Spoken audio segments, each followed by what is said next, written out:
నమస్తే. This is Shravani. Welcome to top Telugu TV. ఈయన అందరికీ సుపరిచితమే. ఈయన వాయిస్ విన్నా, ఈయన మోటివేషన్ స్పీచ్ విన్నా యూత్కి పూనకాలే. అంతలా మోటివేట్ చేస్తారు. ఇంకా చెప్పాలి అంటే ఆయన మెస్మరైజ్ చేస్తారు. ఎస్ అండి, ఆయనే ఆకిళ్ళ రాఘవేంద్ర గారు. సో నమస్తే. ఎలా ఉన్నారు? సూపర్. ఎనీవేస్, మీరు ఎప్పుడు సూపర్గానే ఉంటారు సార్. ఎందుకంటే మీ స్మైల్, మీ గెటప్ అనుకోవచ్చు, మీ కాస్ట్యూమ్ అనుకోవచ్చు, ఓవరాల్గా మీ అటైర్ దట్స్ రియల్లీ గుడ్. అది యూత్కి ఒక మంచి ఇన్స్పిరేషన్ కూడా అవుతుంది మీరు మాట్లాడుతుంటే.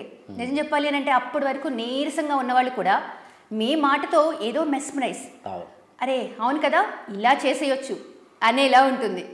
అంటే ఇప్పుడు ఆర్జీవి గారు కొన్నిసార్లు కొన్ని మాటలు చెప్పేవాళ్ళు. నా డే స్టార్ట్ అయ్యింది అంటే నేను ఒక పోర్న్ వీడియో చూడాలి, ఎండ్ అయితే పోర్న్ వీడియో చూడాలి అనేవాళ్ళు. నేను చాలా వీడియోస్లో ఆయన విన్నాను ఆ మాట వినడం కూడా. సో అంటే అంత మొహమాటం లేకుండా ఒక అమ్మాయి గురించి ఆయన చెప్పే మాటలు, అమ్మాయిని వర్ణించమంటే ఆర్జీవి రావు అంటే చాలామంది రకరకాలుగా ఒక అమ్మాయిని అందంగా వర్ణించడంలో చాలామంది కవులు చాలా అందంగా వర్ణించారు. బట్ ఆయన వర్ణికలో డిఫరెంట్ ఉంటుంది. దాన్ని మీరు సపోర్ట్ చేస్తారా? అంటే మొహమాటం లేకుండా చెప్పేస్తారా? ఏమంటానంటే ఇక్కడ 2 పాయింట్లు. అసలు ఒక ఆర్జీవి ఆయన గురించి సపోర్టు డిసప్రూవ్ అనే రెండింటికి సంబంధం లేదంటాను నేను. ఓకే, ఆయన ఏం చేస్తే నేను ఆలోచించాలి. నా పాయింట్ లాజికల్గా ఆయన ఆయన ఆయన పొద్దున్న లేచి ఫోన్ చూస్తే నాకెందుకు, కాఫీ తాగితే నాకెందుకు అంటే నన్ను ఒకసారి కంప్లీట్ చేశాను. ఆయన ఏదో ఆ అమ్మాయిల కాళ్ళతో దగ్గర పడుకుని ఉంటే మనకేంటి. నువ్వు అడిగిన క్వశ్చన్ ఆన్సర్ ఇస్తా. మొహమాటం అనే లైన్ గురించి అడుగుతున్నావు. Your very genuine question. Let me explain. ఆయన ఏం చేస్తే నాకెందుకు, ఆయన పర్సనల్ లైఫ్ కదా. ఇప్పుడు ఆకిళ్ళ రాఘవేంద్ర గారు గడ్డం ఎందుకు పెంచుకున్నారు అని ఆర్జీవి ఆలోచించినప్పుడు, ఆకిళ్ళ రాఘవేంద్ర గారు గడ్డం పెంచుకుని స్పీచ్ ఎలా ఇస్తాడు, ఇవ్వకూడదు కదా ఆయన జడ్జిమెంట్ ఇవ్వనప్పుడు ఆ పాయింట్ నీకు అర్థమైంది కదా. అది ఆయన ఇష్టం కదా. ఓకే, ఆయన ఏం చూస్తే, ఏం తాగితే, ఏం తింటే మన తిరిగేందుకు. ఇప్పుడు ఊహించు, ఆయన వీడియోలు చూసిన 1,50,000, 2 లక్షలు, 10 లక్షలు ఉన్నారు కదా, వారందరినీ అంటలేదు కానీ దీనికోసమే చూస్తుండే. దాన్ని మరి ఇన్ఫ్లుయెన్స్ అయితే మాత్రం వేస్ట్. Okay, first point. 2, ఒకవేళ ఆయన కనుక సమాజాన్ని కనుక ఏదైనా పాడు చేస్తుంటే అక్కడ నాలాంటి వాళ్ళని మాత్రం వాయిస్ రైజ్ చేయాలి.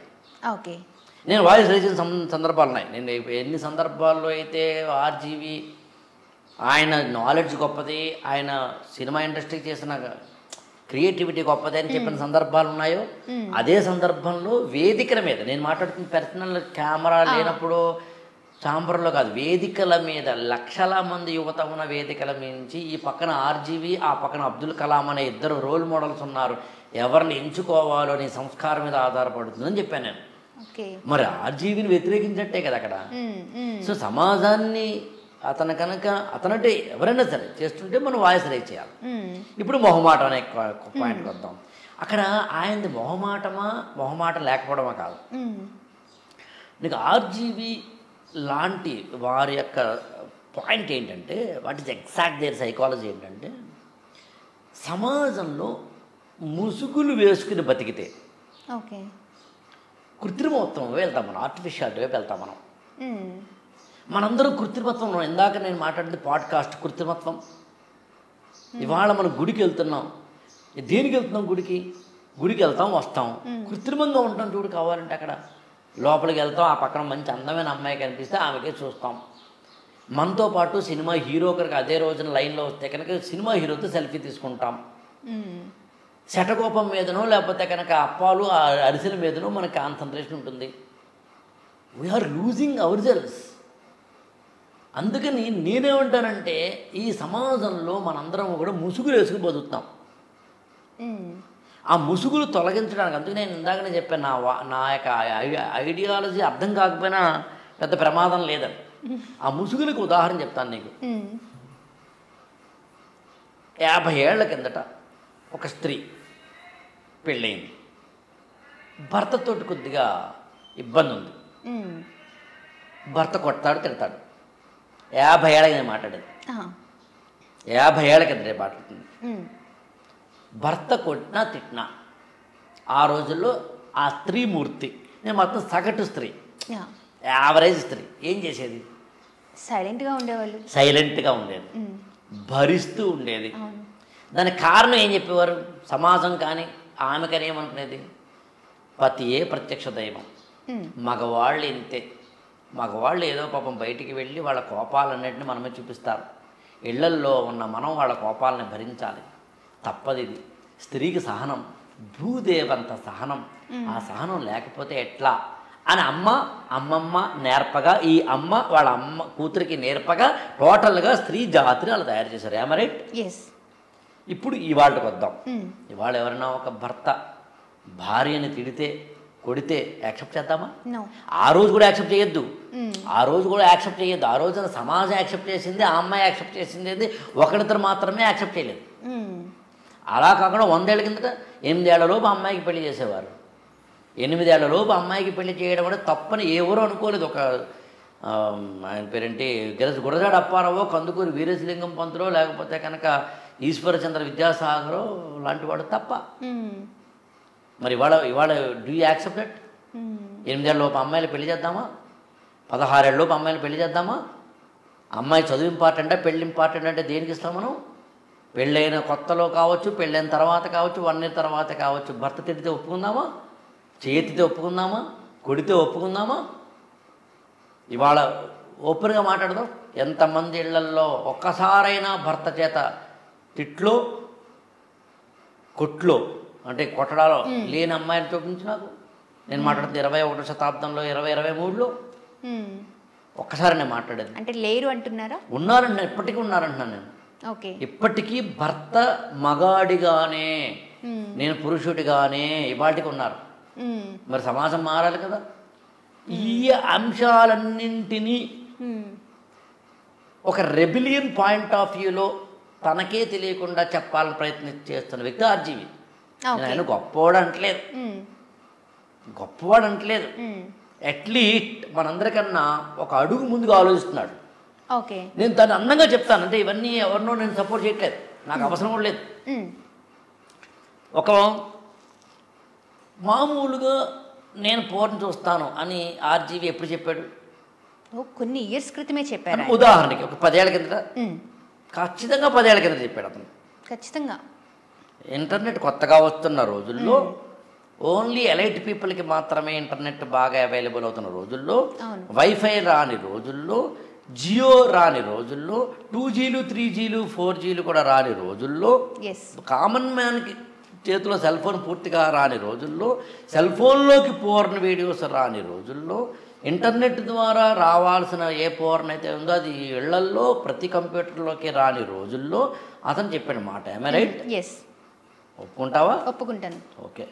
ఇప్పుడు 10 ఏళ్ల తర్వాత పోర్న్ అనే దాన్ని పచ్చిగా మాట్లాడుతున్నాను. ఓటీటీ ప్లాట్ఫామ్ చెప్పట్లేదా? ఇస్తున్నాయి. నేను పేర్లు చెప్పను, ఓటీటీ ప్లాట్ఫామ్స్ లేదా సీరియల్స్, వాటి వెబ్ సిరీస్ పేర్లు చెప్పను, ఇవ్వట్లేదా? అసలు ఒకప్పుడైతే 5 ఏళ్ల కిందట 4 ఏళ్ల కిందట వెబ్ సిరీస్ అంటే అర్థం చేస్తాను నీకు. కోవిడ్ ముందైతే వెబ్ సిరీస్ అంటే సెక్స్ అండ్ వైలెన్స్ ఉంటాయని అర్థం. వెబ్ సిరీస్ అనే పదానికి అర్థం యాక్చువల్ కాదు. వెబ్ సిరీస్ పుట్టుకు కూడా అదే, దాని చరిత్ర చూస్తే అర్థమవుతుంది. కోవిడ్ తర్వాత దాని యొక్క రూపురేఖలు మారాయి. ఇవాళ సెక్స్ అండ్ వైలెన్స్ అనేది పూర్తిగా లేదా, అర్ధనగ్నంగా ఉన్న వీడియోలు లేవా, నగ్నంగా ఉన్న వీడియోలు లేవా? ఇప్పుడు నువ్వు యూట్యూబ్ కొట్టి 2 నిమిషాలు వస్తాయి. మరి ప్రతి ఇంట్లోకి, ప్రతి పిల్లవాడి చేతిలోకి, ప్రతి అమ్మాయి చేతిలోకి ఇంటర్నెట్ వచ్చేసి, సెల్ ఫోన్ వచ్చేసి, 5Gలు వచ్చేసి 6Gకి మనం వెళ్తున్నప్పుడు, ఇంటర్నెట్ అనేది యాక్సెసిబుల్ అయినప్పుడు, జియో అనేది యాక్సెసిబుల్ అయినప్పుడు, ఇంటర్నెట్లో ఒక్కసారి నువ్వు ఒక ఎరక్కపోయి ఒకసారి నువ్వు పోర్న్ అని కొడితే అది నీకు ఆటోమేటిక్గా పాపప్ చేసుకుంటూ వెళ్తుంది కదా. ఇప్పుడు ఆలోచించి 10 ఏళ్ల కింద అతను చెప్పింది అదే కదా. నేను ఒక్కడిని చూస్తానని అతనంటే ఇవాడు ఎంతమంది చూస్తున్నారు? మా చిన్నప్పుడు చూడడానికి అవకాశం ఉండేది కదా, తెలిసిన నీకు.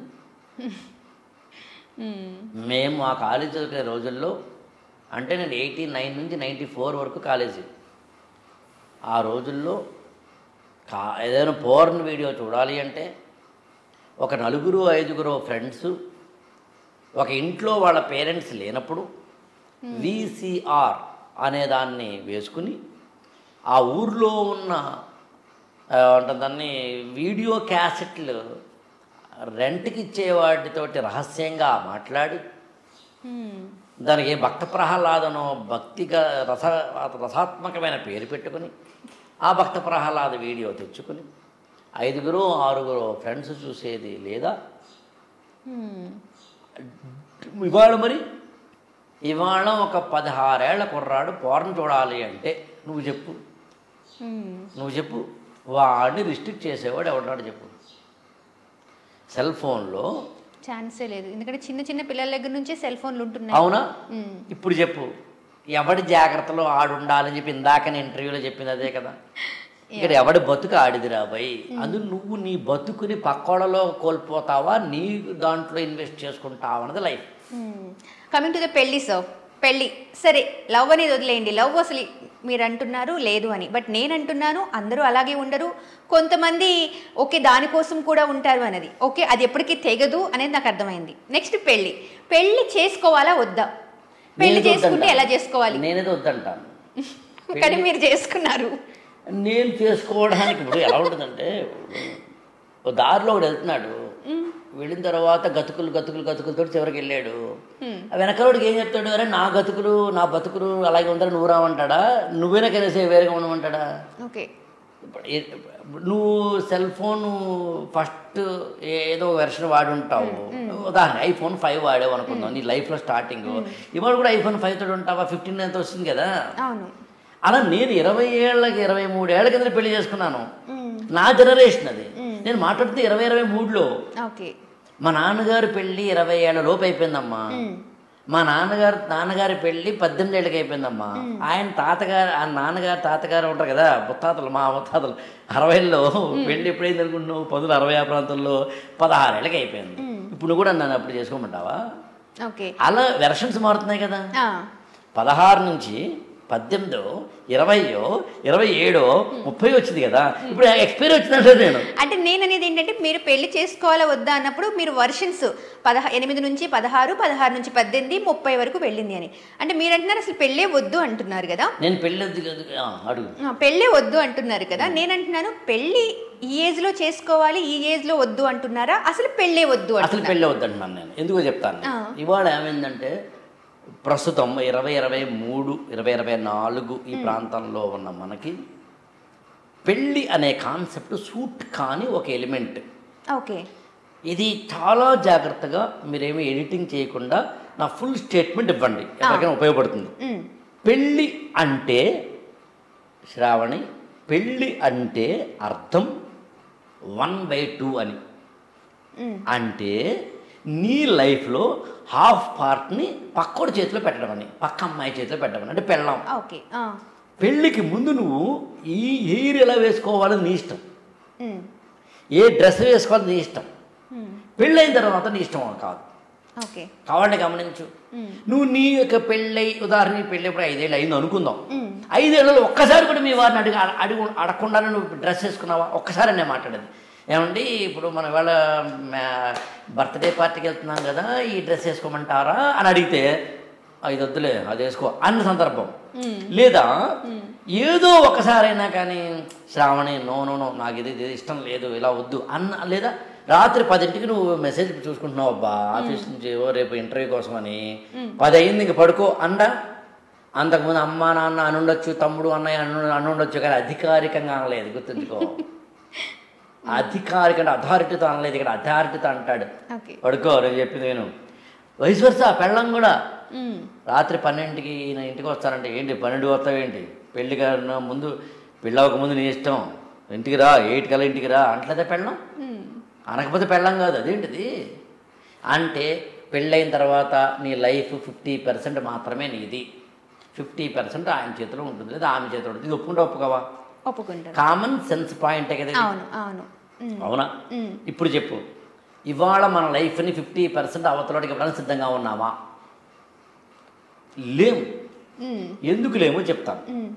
ఇప్పుడు నీ లైఫ్లో నీకు సంబంధించి ఏ డెసిషన్ అయినా సరే నువ్వే తీసుకునే సర్వ అవకాశాలు నీకు ఉన్నాయి.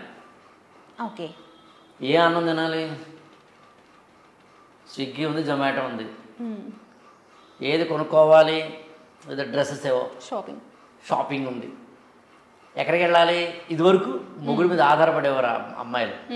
కాబట్టి గమనించి 15 ఏళ్ళ కిందట ఏమండి ఇవాళ నేను అమీర్పేట వెళ్ళాలి కాస్త దింపుతారా అనేవారు.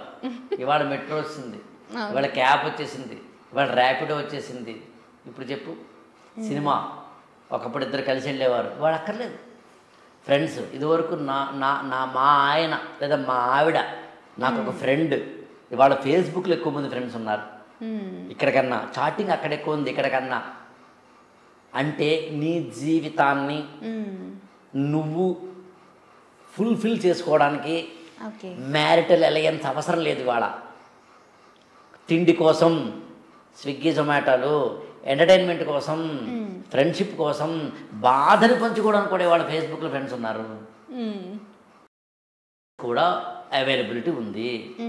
దేనికి కావాలి చెప్పప్పుడు.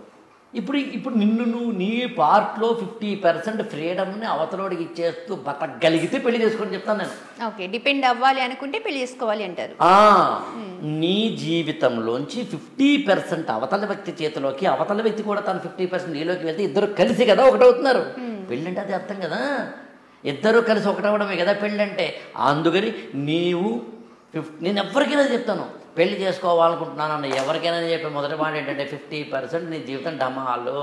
ఆ డమాలు అయిపోతుందని నేను తెలిసినా కూడా నువ్వు చేసుకుంటానంటే చేసుకో, లేకపోతే వద్దు. ఇది చెప్తాను. అందులో 50% ఇవ్వలేకే కదా కాన్ఫ్లిక్ట్ వస్తుంది, దాంట్లో క్లాష్ వస్తుంది, దానివల్లే కదా విడాకులు వస్తున్నాయి. అడుసు తొక్కనేలా, కాళ్ళు కడగనేలా అన్నాను నేను. ముందు తెలుసుకో. నీ ప్రీ వెడ్డింగ్ షూట్ మీద ఉన్నంత కాన్సన్ట్రేషను, నీకు ఇతరత్ర కెమెరా మీద ఉన్న కాన్సన్ట్రేషను, నీకు హాల్ మీద ఉన్న కాన్సన్ట్రేషను, మేకప్ల మీద ఉన్న కాన్సన్ట్రేషను, అదేదో వాడితో 1 గంట 2 గంటలో కూర్చుని ఆ అమ్మాయితోటి కానీ కూర్చుని వాళ్ళ మధ్య సూట్ అవుతుందా లేదా కావాలంటే నాలాంటి పెద్దవాళ్ళ ముందు కూర్చుని నేను 5 ప్రశ్నలు అడిగితే తెలిసిపోతున్నా మా పెద్ద ఇందులో ఇదేముంది. దాన్నే కదా మనవాడు పాప ఏం చేయాలి తెలియక జాతకాలు ద్వారా అన్నారు పాపం ఒకప్పుడు. మరి నువ్వు కాదా పని, నీకు మ్యారేజ్ అయ్యి ఉంటే ఒప్పుకుంటావు ఒప్పుకోవేది. నా జీవితంలో 50 ఏ పెళ్ళైన జంటనే అడుగు, స్వేచ్ఛ ఉండడం ఉండకపోతే మాట్లాడలేదు నేను. అదే నువ్వు వేళ జాబ్ చేస్తున్నావు, మీ ఆయన వెంట వచ్చాడా తోక పట్టుకొని నీ మీద నిఘా పెట్టాడా, నేను దాని గురించి మాట్లాడలేదు. కానీ ఇవాళ ఈవినింగ్ 8 నువ్వు ఇంటికి వెళ్ళాలి అనుకుందాం, ఆయన కూడా 8కి ఇంటికి వస్తాడు అనుకుందాం. ఇప్పుడు చెప్పు, నీ 10 అవుతుంటే ఏం చేస్తాడు? మెసేజ్ చెప్పట్లేదా? ఖచ్చితంగా. ఆయన అడగడా? కేర్ లోంచి రెస్పాన్సిబిలిటీ, లోంచి లవ్, లోంచి పొసెసివ్నెస్ నుంచి అనుమానం నుంచి అహంకారం. ఇది serious. So you have to accept it అన్నాను నేను. అందుని పెళ్ళైన ఏజెంట్ అయినా సరే ఏదో ఒక సమయంలో దీన్ని అనవసరంగా పెళ్లి చేసుకుని అనుకుంటా, ఒక్కసారైనా అనుకుంటా, అనుకోకుండా ఉండరు. పెళ్ళైన తర్వాత 5 years celebration, 10 years, 15 years, silver Jubilee 25 years అలా మనం సెలబ్రేషన్ చేసుకుంటాం యానివర్సరీని. అసలు ఎందుకు అంటే పెళ్ళయి నిజంగా 25 ఏళ్ళలో 30 ఏళ్ళలో అయిన తర్వాత 50 ఏళ్ళు అయిన తర్వాత చేసుకోవడం అనేది చాలా గొప్ప విషయం. ఇన్నాళ్ళు కలిసి కాపురం చేశారు కాబట్టి, కలిసి కాపురం చేశారంటే త్యాగాలు ఎన్ని ఉంటాయి. ఆయన కోపతాపాలు, ఈమె ఇబ్బందులు అన్నీ తట్టుకుని కదా నిలబడ్డారు. అందుకని ఖచ్చితంగా దే షుడ్. ఇది నువ్వు అడిగావు కాబట్టి ఒక ఫార్ములా చెప్తాను నేను.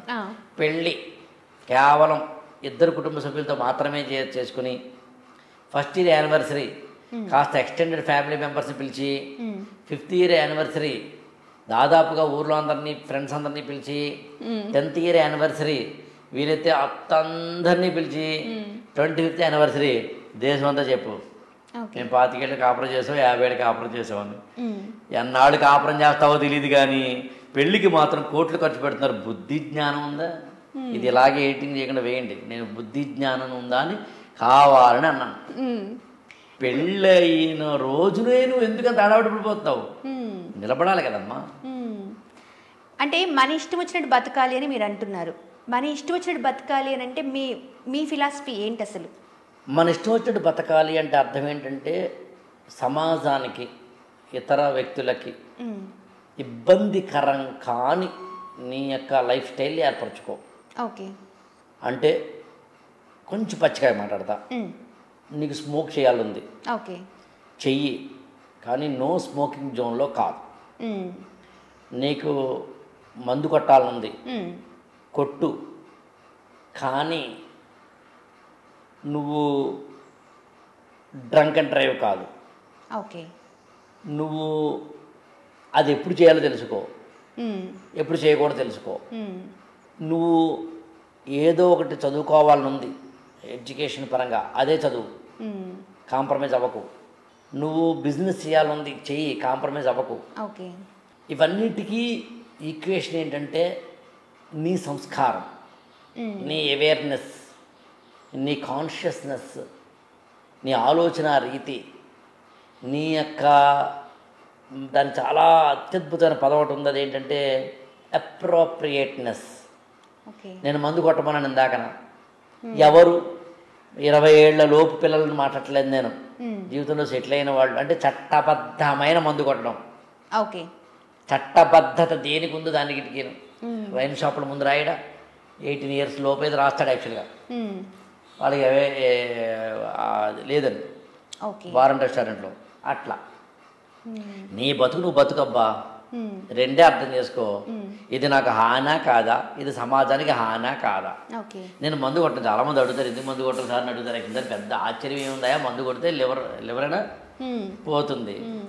లివింగ్ రిలేషన్ అనేది అసలు తప్ప ఒప్ప?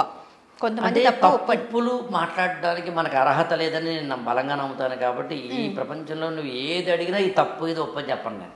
ఓకే. మర్డర్ చేయడం తప్ప ఒప్ప? మర్డర్ చేయడం తప్ప ఒప్ప? తప్పు కదా మామూలుగా, నువ్వు అంత ఆశ్చర్యపోక్కర్లేదు. మరి ఉరిశిక్ష విధించిన సుప్రీంకోర్టు మరి మర్డర్ కదా చేస్తుంది, తప్పు ఎలా అయింది మరి? సో తప్పులు లేవు ఇక్కడ. ఎన్కౌంటర్ ఉంది, తప్ప ఒప్ప అంటే చాలా పెద్ద డిస్కషన్ అది. ఈ ప్రపంచంలో ఏది తప్పు ఏది ఒప్పలేదబ్బా, అప్రోప్రియేట్ ఇన్అప్రోప్రియేట్ ఉందంతే. ఓకే. సో అలా అనుకున్నప్పుడు నువ్వు అర్థం చేసుకోవాల్సింది ఏంటంటే లివింగ్ రిలేషన్లో ఇద్దరు ఉన్నారబ్బా. అసలు వాళ్ళు ఉంటే మనకేంటి బాధ అంటాను నేను. మీరు చెప్పింది రైటే, వాళ్ళు ఉంటే వల్ల మనకి ప్రాబ్లం లేదు, బాధ కూడా లేదు. కానీ అసలు ఏ ఏజ్ వాళ్ళు లివింగ్ రిలేషన్లు అంటే వాళ్ళకి క్లారిటీ ఉండాలి, మెచ్యూరిటీ ఉండాలి. అసలు ఒక విషయం ఇప్పుడు భలే పదం, అందమైన పదం వాడు. మెచ్యూరిటీ ఉన్నవాళ్ళు లివింగ్ రిలేషన్ ఎందుకు వెళ్తారు? ఏమో ఇవాళ రేపు వాళ్ళు కూడా ఉన్నారు కదా. కాదమ్మా, ఇప్పుడు బుద్ధి జ్ఞానము ఉన్నవారు, జీవితం పట్ల బాధ్యత ఉన్నవారు, మనిషి మనిషిగా బతకాలి అనుకున్నవారు అసలు ఇందులో వెళ్ళరుగా. ఓకే. మరి దాని కండిషన్స్ ఏంటి అంటే ఎలా ఉందంటే, సార్ ఇప్పుడు మందు అలా ఏ టైంలో కొడితే బాగుంటుంది సార్ అన్నట్టుగా ఉంది యాక్చువల్. సార్ మర్డరు ఏ ఏజ్లో చేస్తే చాలా అన్నట్టుగా ఉంది యాక్చువల్. అసలు లివింగ్ రిలేషన్షిప్ లాంటివే రాంగ్. నేనేమన్నానంటే అది వాళ్ళ వ్యక్తిగతం కాబట్టి నేను మాట్లాడినంటున్నాను. నేను మాట్లాడినన్నాను కాబట్టి రైట్ అని కాదు. అయితే ఇక పాయింట్ ఏంటంటే, ఇది నీ లైఫ్ అబ్బా, నువ్వు ఒక ఒక ఒక నాన్ సెన్స్ వైపు వెళ్తున్నావు అబ్బా. అంటే నాన్ సెన్స్ అంటే ఒక లివింగ్ రిలేషన్ వెళ్తున్నావు అబ్బా. ఒక అమ్మాయి ఒక అబ్బాయి కలిసి కొంతకాలం ఉంటారబ్బా. ఉండడం వల్ల నీ కొంతకాలం పాటు శారీరక మానసిక సుఖాలు తీరుతాయబ్బా. కొంతకాలం తర్వాత ఎక్స్పైరీ డేట్ వస్తుందబ్బా. ఎక్స్పైరీ డేట్ తర్వాత విడిపోతారు. నేనేమన్నానంటే విడిపోవాలి అని ముందే ఊహించుకుని కదా దిగుతున్నారు లివింగ్ రిలేషన్షిప్లో. కాబట్టి ఎప్పటికైనా విడిపోతామని తెలుస్తుంది కాబట్టి స్మూత్గా విడిపోండి. స్మూత్గా విడిపోవడానికి అవకాశం ఉందా లేదా అంటే ఉండకపోవచ్చు కదా. ఇప్పుడు అంతవరకు ఈ అమ్మాయి నాది, ఈ అబ్బాయి నావాడు అనుకున్న వాళ్ళు హఠాత్తుగా నేను రేపటి నుంచి నేను వేరే అకౌంట్ ఓపెన్ చేస్తున్నాను అంటే మన బ్యాంక్ మేనేజరే ఒప్పుకోడు. సార్ మీ దగ్గర అకౌంట్ క్లోజ్ చేసి వేరే అకౌంట్కి వెళ్తాను సార్ అంటే బ్యాంక్ మేనేజరే చాలా బాధపడి, సార్ మాకు టార్గెట్లు ఉంటాయి సార్, మీరు ఎలా క్లోజ్ చేస్తానంటే ఎట్లాగా అంటాడు కదా. అలాంటిది ఇక్కడ ఈ అకౌంట్ క్లోజ్ చేసి వేరే అకౌంట్ ఓపెన్ చేస్తాను డియర్ డార్లింగ్ అంటే అవి ఎందుకు ఒప్పుకుంటుంది? అతను ఎందుకు ఒప్పుకుంటాడు? అప్పుడు గొడవలు వస్తాయి కదా. అప్పుడు అంతకుముందు చాటింగ్లు ఉంటాయి కదా, అది మరి ఇప్పుడు ఎక్స్పోజ్ అవుతున్నాయి కదా, అది బ్లాక్మెయిల్కి వెళ్తున్నాయి కదా. నీ అసలైన ప్రొడక్టివ్ కన్స్ట్రక్టివ్ క్రియేటివ్ టైం అంతటి తీసుకెళ్ళి దీనికి పెడుతున్నావు కదా, అవసరమా అని నేను అడుగుతున్నాను నేను. అంతే. అవును సార్ అయినా నాకు ఇష్టం అంటే ఉండు, తప్పే ఉంది. ఇప్పుడు స్నానం చేసి ఒక ఆయన గోదావరిలో బయటకు వచ్చాడబ్బా. ఆయన మళ్ళీ స్నానం చేసి బయటకు వచ్చిన తర్వాత అక్కడ బురదలో పొర్లుతాడా? పొరలడు కదా. మనిషి అయితే పొరలడు కదా. పంది పొర్లుతుంది, ఏనుగు పొర్లుతుంది, కుక్క పొర్లుతుంది, అంతే. ఇక్కడ మనుషులు ఉన్నారా జంతువులు ఉన్నారా అని పాయింట్. మనుషులు 2 రకాలు ఉంటారు, మనుషులు జంతువులు. జనరల్గా ఇవాళ ఈ మధ్యకాలంలో మనం చూస్తున్నాం రెగ్యులర్గా ఏంటి అంటే, పెళ్ళైన అబ్బాయి కానీ అమ్మాయి కానీ వాళ్ళిద్దరు చాలా హ్యాపీగానే ఉన్నారు, హ్యాపీగానే ఉంటున్నారు కూడా. కానీ ఎందుకు ఆ అమ్మాయి కానీ అబ్బాయి కానీ మరొక వ్యక్తి వైపు చూడడం కారణం ఏమంటారు? యాక్చువల్లీ హ్యూమన్ నేచర్ అది కదా, అదే మీరు ఎందుకు అంత దాన్ని గ్లేరింగ్గా అపవిత్రంగా చూస్తారు? మానవుడి సహజ గుణం కాదా అది? ఏమో నాకు తెలియదు, మీరు చెప్పారు యాక్చువల్లీ. ఓకే, అంటే మానవ మనిషికి సహజ గుణం కాదా ఒక అందాన్ని వైపు ఆకర్షితుడు అవ్వడము? ఇక్కడేమో నా యొక్క ప్లేట్లో ఒక చికెన్ ఉంటే అక్కడ ఎవరో మటన్ తింటుంటే అది నేను తింటే బాగుంటుంది అనుకోవడము, నా కారు వెళ్తుంటే వాళ్ళ కారు బాగుందంటే వాళ్ళ కారులో వెళ్ళాలనుకోవడం అనేది మానవ అనుకోవే వరకు బాగుంటుంది, కానీ వెళ్ళైతే చికెన్ తీసుకోలేము, వెళ్ళైతే కారులో కూర్చోలేము. కాబట్టి దాన్ని ఏమన్నారంటే కళ్ళు వెళ్ళిన ప్రతి చోటకి మనసు వెళ్ళకూడదు, మనసు వెళ్ళిన ప్రతి చోటకి మనిషి వెళ్ళకూడదు అన్నారు. సరే ఏదైనా వెళ్ళారు కదా, నేను కూడా మళ్ళీ దాన్ని ఏమంటారంటే వెళ్ళకపోవడం వ్యక్తిగతం అబ్బా, తప్పులు అయితే మాత్రం జడ్జిమెంట్ అయిపోద్దాం. ఏదైనా కూడా గుర్తుంచుకోవాల్సిన విషయం ఏంటంటే ఏదైనా సరే for every action there is equal and opposite reaction. అంతే లైఫ్, అంతే. జీవితం అంటే మీరు ఏమంటారు సార్? జీవితం అంటే ఏం లేదు, చాలా సింపుల్. జీవితం అంటే సింగిల్ లైన్లో చెప్పాలి అంటే మనిషిగా ప్రవర్తించడమే జీవితం అంటే. ఎక్కడైనా నువ్వు మనిషిగా ఉన్నావా లేదా అంతే జీవితం, ఇంకేం కాదు. అసలు మనిషి అంటే జంతువు కాకపోవడం. సార్ మీతో లేదు, చాలా సింపుల్. ఇప్పుడు మన ఇద్దరు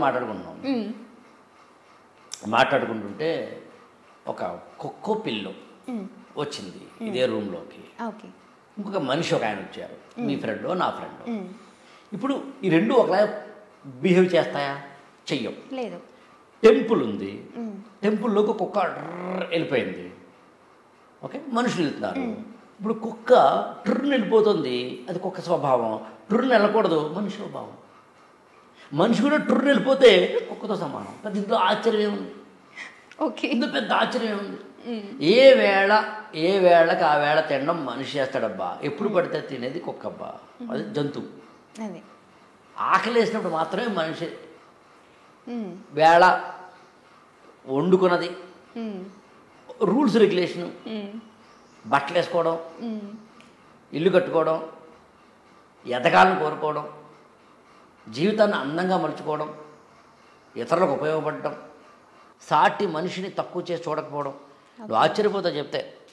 నేను నాతో పనిచేసే, నా కింద పనిచేసే, చివరికి ఏది అంటాం కదా తుడిచే వాళ్ళని, వాళ్ళని కూడా అగౌరవపరచడం ఇష్టపడినాం, including my wife or my daughter, even my mother.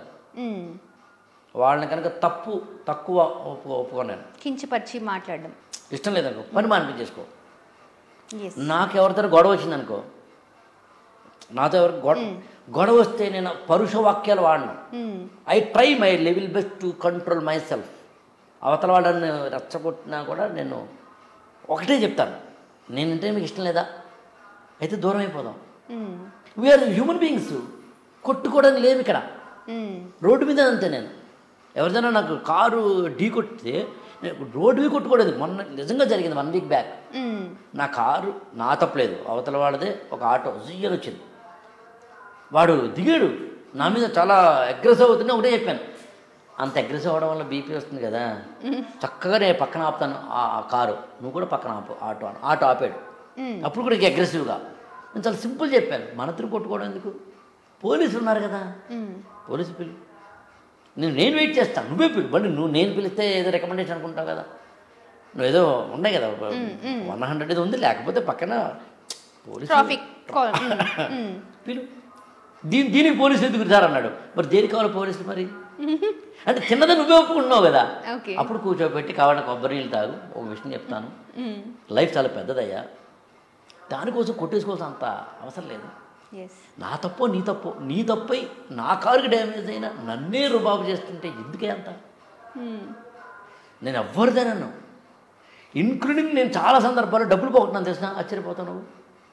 అంటే ఒక వ్యక్తిలో గొడవ వచ్చింది, చిన్న ఉదాహరణ చెప్తాను. నేను ఒక వ్యక్తి నా దగ్గర చిన్న పని చేయాలి, ఏదో కిందన 200-300 మనం మాట్లాడుకుంటే చాలా పెద్ద పని ఉంది సార్, ఎక్కువ డబ్బులు కావాలి సార్, ఏదో అన్నాడు అతను. ఐ అబ్జర్వ్డ్ ఇట్, యాక్చువల్లీ నేను పట్టించుకొని దాన్ని అబ్జర్వ్డ్ ఇట్. ఒకసారి పిలిచారు మా మేనేజర్, నేను అతను, ఏంటి సార్ చిన్న పని అన్నారు సార్, పెద్ద పని సార్, 200 అన్నారు సార్, పోనీ ఎంత కావాలి చెప్పాను అన్నారు. ఒకటే మాట, ఎంత కావాలి చెప్పు అంటే అతను ఏదో 2,000-1,500 అడిగాడు. అతను చాలా ఎక్కువ అడిగాడు, నాకు అర్థమవుతాం. నా అమాయకత్వం, మంచితనాన్ని అమాయకత్వం అనుకోవడం వల్ల నేను ఎప్పుడైతే నువ్వే ఎక్కువ ఎంత కావాలని అడగమన్నప్పుడు ఆ అవతల వ్యక్తికి అర్థమైపోతుంది కదా ఈడెవడో అమాయకుడని. అందులో వెంటనే అంటే మా మేనేజర్ ఆమె సార్ దీనికి అంత పెట్టక్కర్లేదని. నాకు తెలిసి పెట్టక్కర్లేదని. ఎంతసేపు అయింది స్టార్ట్ చేశాను నేను, ఎంతసేపు అయింది స్టార్ట్ చేశాను, అప్పుడే 15 నిమిషాలు అయింది. 50 రూపాయలు చేతిలో పెట్టి ప్రశాంతంగా వెళ్ళిపోన్నాను నేను. అతను మళ్ళీ వచ్చేసారి పని కూడా అన్నాడు, ఇవ్వనన్నా నేను. మాట తప్పు, నేను నీతో గొడవ పడడానికి లేను, నేను గొడవలు వద్దు, అక్కర్లేదు. అంటే నా ఉద్దేశం ఏంటంటే మంచిగా బతకడానికి చాలా అవకాశాలు ఉండి చెడ్డగా ఎందుకు బతకాలి? నీతో నాకు ఏదో కమ్యూనికేషన్ గ్యాప్, మనస్పర్ధో వచ్చింది, డిఫరెన్సెస్ ఆఫ్ ఒపీనియన్ వచ్చింది, తిట్టాలా? తిట్టుకోవాలా? మనతో కొట్టేసుకోవాలా? ఈ రెండూ కాకుండా చేయలేమా? నేను అరిచే స్థాయికి నువ్వు ఎందుకు తీసుకెళ్ళాలి? నువ్వు అరిచే స్థాయికి నేను తీసుకెళ్ళాలి? నేను సాధారణంగా ఎదుటి వ్యక్తి నా మీద అరిచే స్థాయికి తీసుకెళ్ళను. నా బిహేవియరే కదా నువ్వు అరుస్తున్నావు. నేను అరిచే స్థాయికి నువ్వు వెళ్ళొద్దంటాను నేను. కానీ నువ్వు అరిచే స్థాయి నేను ఇవ్వను. అందుకని వెంటనే ఏమంటాను, నీకు ఏం కావాలి చెప్పు. నీతో నాకు గొడవ వచ్చింది కదా, వెంటనే మాట ఏం కావాలి చెప్పు. డబ్బా తీసుకో, ఫలానా ఏదో ఫేవరా తీసుకో, నా నుంచి సారీయా తీసుకో. ఎందుకు కొట్టుకోవడానికి లేం, కొట్టుకుంటే ఈ క్షణం చచ్చిపోతే బతికించగలవా? వయసు వరుస ఎందుకంత కక్షలు దేనికి, కార్పణ్యాలు దేనికి? ఇదే కదా బ్రాడర్గా చూస్తే ఇజ్రాయెల్ సమస్య, ఇదే బ్రాడర్గా చూస్తే మనకి కువైట్ సమస్య, ఇదే బ్రాడర్గా చూస్తే ఇరాన్ ఇరాక్ సమస్య, ఇదే బ్రాడర్గా చూస్తే కదా ప్రపంచ యుద్ధాలు. ఇది బ్రాడర్ ఏంటి? రెండవ ప్రపంచ యుద్ధానికి కారణం ఇదే కదా. మరి మన ఇంట్లో యుద్ధమైనా అక్కడ యుద్ధమైనా కామన్ ఎలిమెంట్ ఒకటే, human being is not human being, that's all. I expect that human being should be human being. అందుకే ఎప్పుడు కూడా ఏమంటారంటే దాన్నే తరతమ భేదం లాంటి పదాలు వాడతారు యాక్చువల్గా. నీకన్నా పెద్దవాళ్ళతో నువ్వు గొడవ పడుతున్నప్పుడు పెద్దరికాన్ని నిలబెట్టుకుంటూనే దాన్నే కదా బిహేవియర్ ప్యాటర్న్స్ అంటారు. ఎలా అయినా బతికేస్తాను సార్ అంటే బతికే సిగ్గుమాలను బతుకుతున్నారు. అంటే నేను 90%, 100% ఎవరు ఉండలేము. నా దృష్టికి వచ్చినంత వరకు నేను ఏ విధమైనది లేకుండా చూస్తాను. సరే, ఒక మనిషి మనశ్శాంతిగా హ్యాపీగా ఉండాలి అనుకుంటే కావాల్సింది ఏంటి? చాలా మంది మనిషికి మనశ్శాంతి కావాలి అంటే 2 మార్గాలు ఉన్నాయి. మరి చేస్తారులే తెలియదు. మరి ఏ మనిషి అయినా మనశ్శాంతి కావాలి అంటే 2 పనులు చేయాలి. ఐ రిపీట్, ఏ మనిషి అయినా మనశ్శాంతి కావాలంటే 2 పనులు చేయాలి. ఒకటి మనుషులు లేని అడవుల్లోకి వెళ్ళిపోవాలి, లేదా చచ్చిపోవాలి. చచ్చిన తర్వాత మనశ్శాంతి వస్తుంది. ఏదో చెప్తారని ఎక్స్పెక్ట్ చేస్తున్నా. చచ్చిన తర్వాత మనశ్శాంతి వస్తుంది. ఓకే. లేదా అడవిలో మనుషులు ఎవరు లేనప్పుడు మనశ్శాంతి వస్తుంది. మనుషుల మధ్య ఉంటే పూరి జగన్నాథ్ ఒకసారి ఒక మ్యూజియంలో చెప్పాడు యాక్చువల్గా, నువ్వు ఉన్నది మనుషుల మధ్య మాత్రమే కాదు, మనుషులనే మృగాల మధ్య. ఎప్పుడు ఎవడు ఏ రూపంలో నిన్ను పొడుస్తాడో నీ మీదకి దూకుతాడో తెలీదు, యుద్ధానికి సిద్ధంగా ఉండని. సో అందుకని తప్పదు, మనుషుల మధ్య ఉన్నాం మనం. మనుషుల్లో కూడా మనుషులు కాని మనుషుల మధ్య ఉన్నాం, జంతువులు అయిపోయిన మనుషుల మధ్య ఉన్నాం, కాబట్టి తప్పదు. సార్, ఇది నెవర్ ఎండింగ్. అంటే మీతో ఏ టాపిక్ తీసినా అది నెవర్ ఎండింగ్ అని అర్థమవుతుంది. Thank you so much sir. అంటే మీతో మాట్లాడిన టైం అయితే నిజంగా తెలియలేదు. ఎట్ ద సేమ్ టైం చూసారు కదా, దేనికైనా ఒక సొల్యూషన్ అయితే ఉంటుంది, బట్ దానికోసం క్లారిటీగా వినాలి. ఫస్ట్ ఆఫ్ ఆల్ ఏంటి అని అంటే, ఏదైనా సరే సార్ అయితే లవ్ లేదు, లవ్ అయితే నాకు ఇష్టం లేదన్నారు, కానీ పెళ్లి చేసుకున్నారు. నోట్ చేసుకోండి, పెళ్లి చేసుకున్నారు. సార్ వైఫ్ కానీ పిల్లలతో చాలా హ్యాపీగానే ఉన్నారు, బట్ పెళ్లి మాత్రం వద్దు అంటున్నారు. లేదు, హ్యాపీగా ఉన్నారు, మిమ్మల్ని చూస్తుంటే చాలా అంటే మీరు హ్యాపీగా లేరా సార్? అది వేరే కదా, బట్ పక్కవాడు హ్యాపీ గురించి మనలో సర్టిఫికేషన్ సెల్ఫ్ డిక్లరేషన్ ఉండాలి తప్పించి కానీ. Okay okay okay anyways, so nice to meet you. But ఖచ్చితంగా మళ్ళీ కలుద్దాం. సో రకరకాల టాపిక్స్, చాలా మీరు చెప్పిన తర్వాత నాకు టాపిక్స్ ఇంకా చాలా రేజ్ అయ్యాయి, బట్ మనకి సమయం అనుకూలించలేదని అనిపిస్తుంది. నెక్స్ట్ మళ్ళీ కలుద్దాం. Damn sure. So thank you so much. So subscribe చేయండి. Please do subscribe to please like, share and subscribe to top Telugu TV. Top Telugu TV.